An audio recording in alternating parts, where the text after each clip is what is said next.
Құранда бір ғана мәрте келген сөз.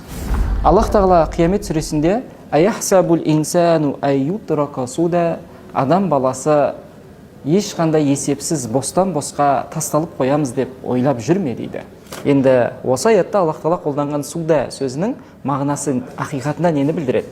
Кезіндегі бәдәуи арабтар, яғни түйе бағушы арабтар, түйе әбден үлкейіп, еті мүлдем жеуге жарамайтындай деңгейге келген кезде, және оның сүті суалып мүлдем сүт шықпайтындай деңгейге келгенде, және үшіншіден ол ешқандай боталамайтындай жасқа жеткен кезде, еш нәрсеге жарамсыз түйені шөл далаға алдыңғы аяқтарына тұсау салып жібере салған. Ол өмірінің соңғы сәттерін шөл далада өзі қалаған еркіндікте ешқандай іздеусіз, ешқандай есепсіз, ең соңғы сәтіне дейін өмір сүрген. Міне осындай қараусыз, есепсіз, ешкімге керексіз түйені суда деп атаған. Бізде де Аллах Тағала айтады, осындай қараусыз қалған, есепке алынбайтын түйе секілді өздеріңді солай тасталасыңдар деп ойлайсыңдар ма дейді. Яғни ертең Алланың алдында есеп болмайды деп. Олай болса, Алла Тағаланың Құрандағы әрбір сөзі терең мағыналарды қамтиды ойланған адамдар үшін.